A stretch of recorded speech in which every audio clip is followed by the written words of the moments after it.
Tonton video ini sampai selesai agar Anda tidak gagal paham.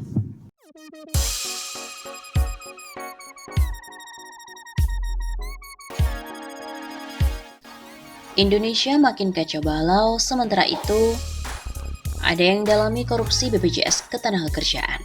Kejagung menilai bahwa kerugian negara mencapai 43 triliun rupiah.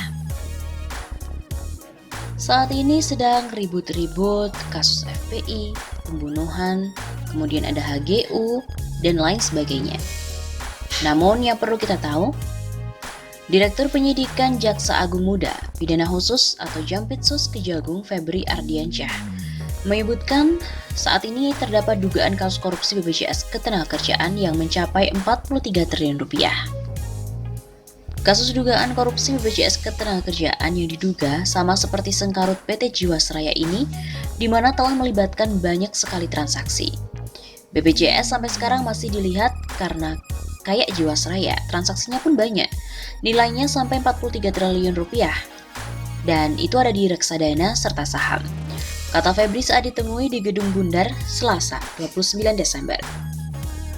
Dia juga menjelaskan, dugaan kerugian negara mencapai 43 triliun rupiah dalam investasi BPJS Ketenagakerjaan tersebut, dalam bentuk saham dan juga reksadana. Kejaksaan juga mempertanyakan investasi pada saham dan reksadana. Febri juga menjelaskan saat ini pihaknya masih melakukan penelusuran apakah investasi yang dilakukan oleh BPJS Ketenagakerjaan itu melanggar hukum atau tidak, sehingga mengakibatkan kerugian negara. Penelusuran ini dilakukan dengan cara menarik kembali proses investasi. Jika nantinya terbukti terjadi penyimpangan, maka pihaknya akan melakukan pendalaman. Namun, jika nantinya tidak terjadi penyimpangan dalam proses investasi yang merugikan negara, melainkan hanya risiko bisnis, penyidik pun tidak akan melanjutkan tindak pidana dalam peristiwa tersebut. Atau mungkin ada kerugian, tapi dalam kapasitas risiko bisnis tidak ada pidana. Nah, itu sedang diperiksa oleh pihaknya. Begitu pungkasnya.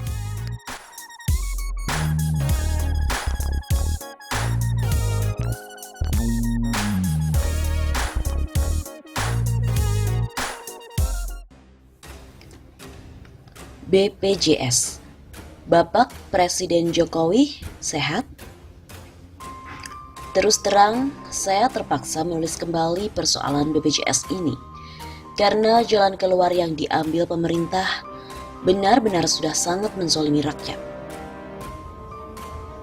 Sebelum mengurai lebih jauh soal BPJS, saya sertakan hasil liputan portal berita Kompas pada tanggal 7 Agustus 2019 yang berjudul "Jangankan untuk denda, bayar iuran BPJS saja kami telat."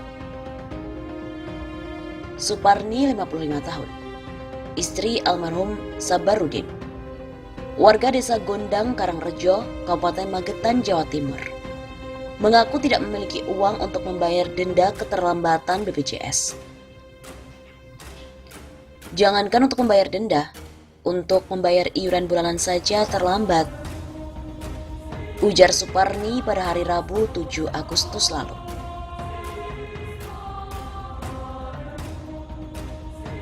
Akhirnya, Lilik Puryani, anak Suparni, terpaksa menjaminkan sepeda motor untuk mengambil jenazah ayahnya yang dirawat dan meninggal dunia di RSI Madiun.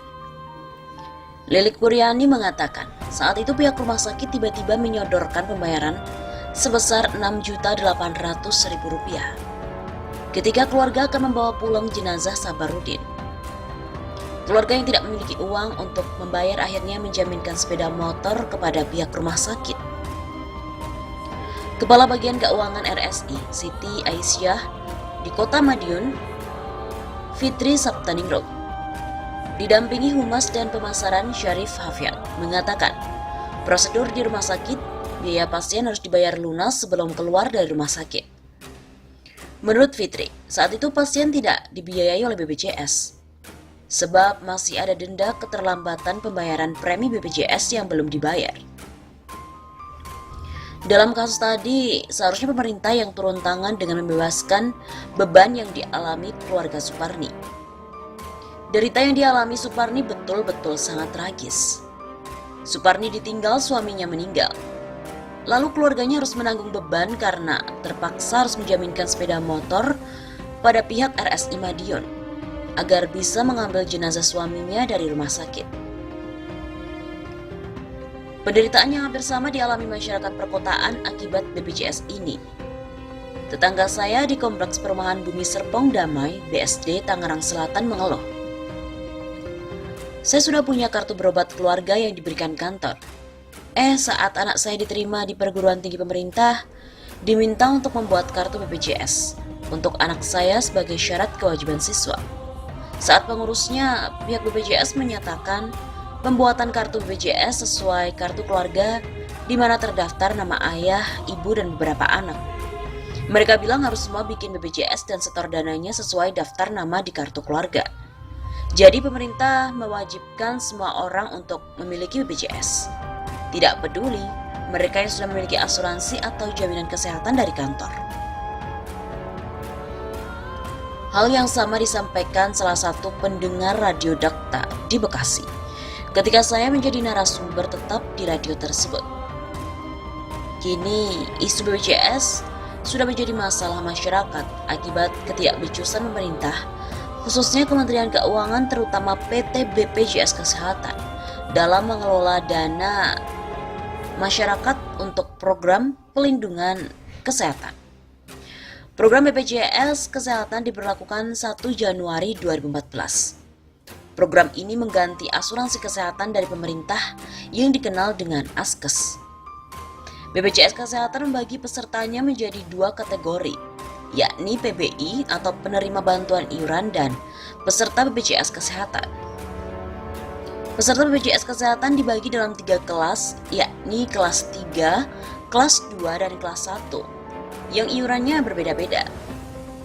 Setelah dinaikkan per 1 April tahun 2016, iuran BPJS Kesehatan untuk kelas 1 Rp80.000 per bulan, kelas 2 Rp51.000 per bulan, dan kelas 3 Rp25.500 per bulannya.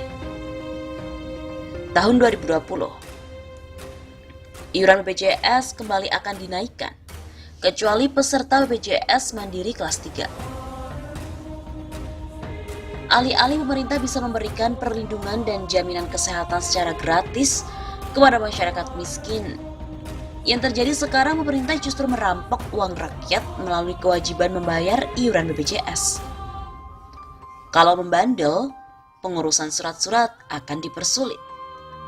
Bahkan yang lebih serem lagi, pemerintah melalui PT BPJS akan menagih iuran BPJS secara door-to-door ke rumah-rumah penduduk. Sebenarnya selama ini masyarakat ditipu oleh BPJS Kesehatan. BPJS itu bukanlah jaminan kesehatan bagi masyarakat. Banyak masyarakat yang beranggapan bahwa BPJS adalah jaminan kesehatan dari pemerintah. Padahal BPJS itu fungsinya tidak lebih dari asuransi.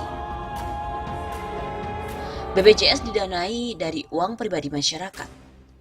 Pemerintah meminta masyarakat menyetor sejumlah uang untuk dikumpulkan dan nantinya digunakan untuk biaya pengobatan. Seluruh uang yang disetorkan pada masyarakat kemudian dihimpun oleh PT BPJS Kesehatan. Lalu uang tersebut dialokasikan untuk membiayai pengobatan anggota BPJS yang sedang sakit. Sekali lagi, dana ini sebenarnya berasal dari masyarakat dan bukan dana APBN. Sekarang pemerintah telah mewajibkan seluruh masyarakat untuk membayar iuran BPJS. Sementara dana yang dikumpulkan secara masif tersebut hanya digunakan sebagian saja, yakni hanya untuk anggota masyarakat yang sedang sakit.